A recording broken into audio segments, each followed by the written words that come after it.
In the quiet, opulent neighborhood of Beverly Hills, a peculiar property rests in shadow, the former estate of Charlie Chaplin. Locals rarely talk about it, but when they do, it's with lowered voices and nervous glances. They say the house holds more than memories of Hollywood's golden age.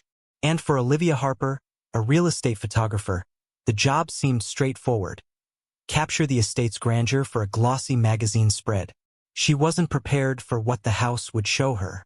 The house, now owned by an anonymous buyer, was undergoing renovations. Its faded Art Deco charm was being polished to match the surrounding luxury homes, but the crew refused to work past sunset. "It's not safe at night," one of the contractors muttered when Olivia arrived early that morning. She dismissed the warning as superstition, charmed instead by the sprawling grounds and the private theater tucked behind the main house. The theater was a time capsule, rows of velvet seats, a creaking balcony, and a silent film projector still mounted in the booth. Olivia set up her tripod, captivated by the atmosphere. Her camera's viewfinder captured something odd. In the frame, one of the seats in the back row seemed occupied, but when she looked directly, it was empty. She adjusted her focus and took another shot. This time, the shadowy outline of a man with a bowler hat appeared. She froze, her pulse quickening. "Just a trick of the light," she whispered to herself, forcing her legs to move toward the back row. The air grew colder as she approached, her breath misting in front of her. A faint scent of cigar smoke lingered, though the theater had been unused for decades. She leaned down to inspect the seat, her heart pounding. Suddenly, the projector whirred to life. Olivia spun around, her throat tightening with fear. The machine projected an old black-and-white silent film onto the cracked screen. She recognized the figure immediately, Charlie Chaplin, performing his iconic slapstick routine. But something was off. Chaplin wasn't smiling. His movements were jerky, unnatural, and his eyes seemed to bore directly into her soul. The laughter track began to distort, slowing and deepening into a guttural roar. Olivia backed away, her hands trembling as she fumbled for her phone. Before she could dial for help, a voice echoed through the theater, low and raspy. "You shouldn't have come." She turned, and there he was, a man in Chaplin's unmistakable attire, bowler hat, cane, and mustache, stood at the far end of the aisle. His face was gaunt, his eyes hollow, and his body shuddered unnaturally with each step he took toward her.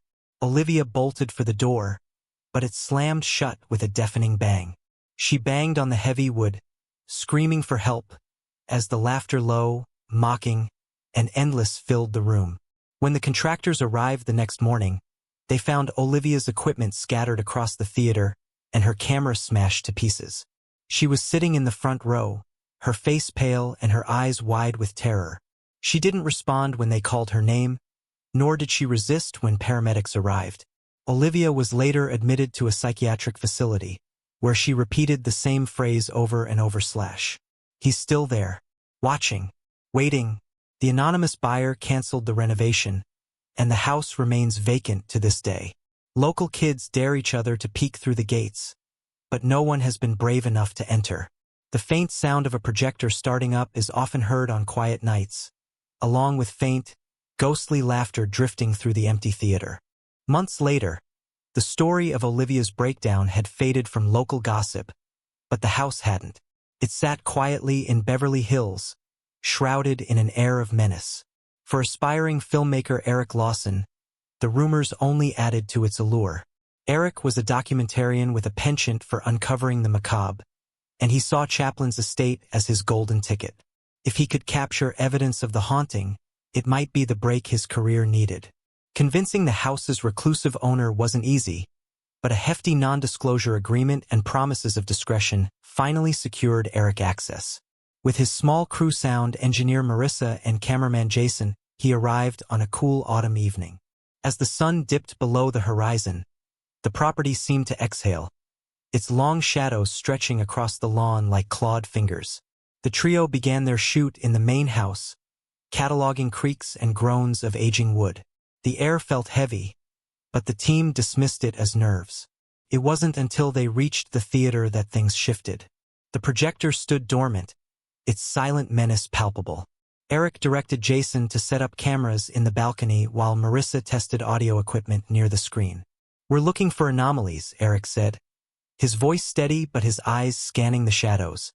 "Anything sounds, movements, temperature drops." Hours passed with little activity, and frustration began to set in.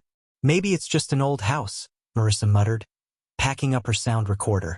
Then, faint footsteps echoed from the balcony.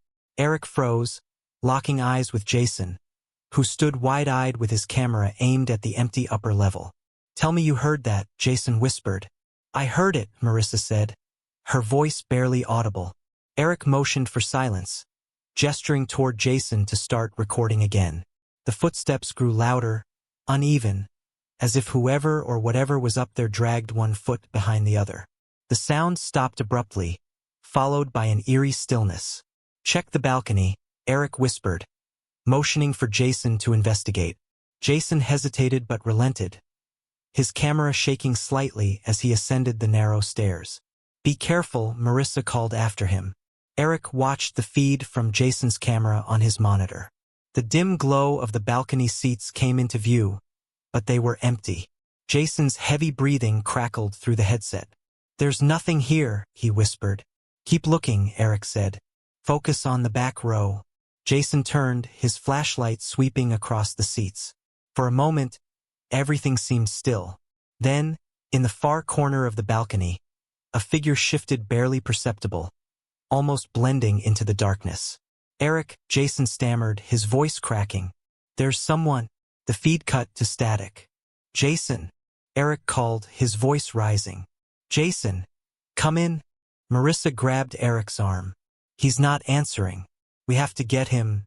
Before they could move, the projector roared to life, casting a distorted, flickering image onto the screen. It wasn't a silent film this time. It was Jason, sitting alone in the balcony, his face blank, staring directly into the camera. His lips moved, forming words they couldn't hear. "Jason!" Eric shouted, rushing toward the balcony stairs. But as he reached the first step, the door to the theater slammed shut, sealing them inside. The laughter began again, this time louder, more frenzied. It echoed from every direction, drowning out Marissa's scream as the screen flickered and went black. Somewhere in the dark, the footsteps returned. This time they were closer. "Don't forget to subscribe and like if you liked this story." The footsteps stopped just as abruptly as they began. The silence that followed was suffocating, broken only by the faint hum of the projector. Eric gripped his flashlight, its narrow beam barely cutting through the oppressive darkness. "Jason," he called again, his voice trembling but firm. No answer. "Eric," Marissa whispered, tugging at his sleeve. "Look at the screen." The projector flickered to life once more, and the image returned. But it wasn't Jason this time. The camera feed showed the theater as it had been decades ago, gleaming and pristine, filled with an audience in formal attire. Men in tuxedos, women in glittering gowns, their faces eerily still, their eyes unblinking. The image zoomed in as if directed by an unseen hand, focusing on the front row. There, unmistakably, sat Charlie Chaplin. His bowler hat cast a shadow over his face, but his eyes glinted unnaturally in the dim light. He turned his head slowly, his gaze locking directly onto the camera. Then, with a deliberate, almost mocking gesture, he raised a gloved finger to his lips. The screen went black. Marissa clutched Eric's arm tighter. "This isn't real. Can't be real." "Keep recording," Eric said, though his voice lacked conviction. He inched toward the balcony stairs, his flashlight trembling in his grip. Jason might still be up there. Marissa hesitated but followed, clutching her audio recorder like a talisman. The stairs creaked under their weight, each step louder than the last. When they reached the top, the seats stretched out before them in ghostly silence. "Jason," Eric whispered, scanning the rows. Then they saw him, or what they thought was him. Jason sat slumped in a seat near the back, his camera hanging limply at his side. His head was bowed, his face obscured by shadows. "Jason," Eric called, rushing toward him. But as he drew closer, A sickening realization hit him. Jason's body wasn't moving. His chest didn't rise or fall. And his hands were wrong. They were too pale, too rigid like porcelain. Eric reached out, hesitating before shaking Jason's shoulder. The instant his fingers made contact, Jason's head snapped upward, revealing eyes as black and empty as the void. His mouth twisted into an unnatural smile, and a low, guttural laugh spilled from his throat, one that didn't belong to him.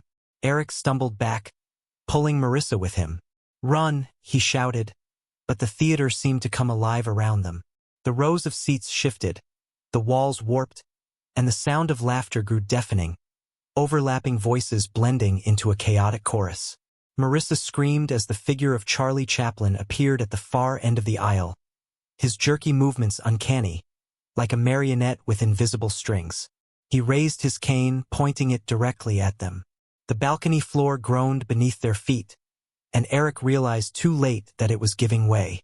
With a sudden, violent crash, the wood splintered, sending them plunging into darkness. When Eric opened his eyes, he was lying on the theater stage, the spotlight glaring down on him. His body ached, and his vision blurred as he struggled to sit up.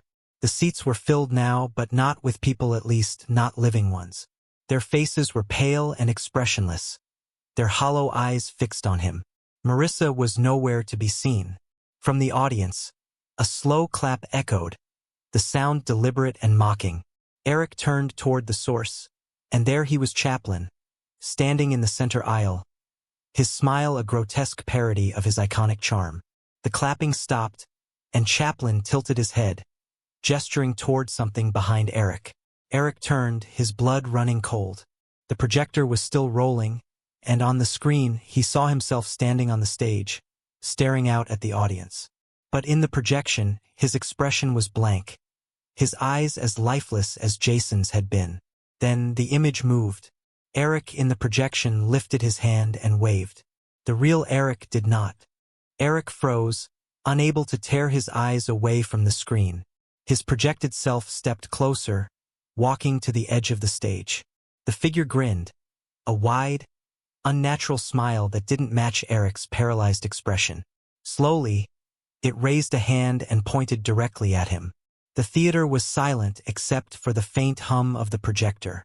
The ghostly audience sat motionless, their hollow stares drilling into Eric's soul. He stumbled backward, his breath coming in short gasps. "This isn't happening," he muttered, his voice barely audible over the pounding of his heart. But it was. From somewhere deep in the bowels of the building came a low rumble, like the growl of some ancient, hungry thing. The floor beneath Eric's feet trembled, and the spotlight flickered, casting shifting shadows across the stage. The Chaplin figure in the aisle tilted its head, watching him with a predatory curiosity. "Marissa!" Eric shouted, his voice cracking. He scanned the darkness frantically, searching for any sign of her, but the oppressive shadows swallowed everything beyond the stage. The only light came from the screen, which now showed a split image. Eric's grinning doppelganger on one side and Jason's lifeless, glassy stare on the other. And then it shifted again. The screen flickered and displayed Marissa, running down a dark corridor.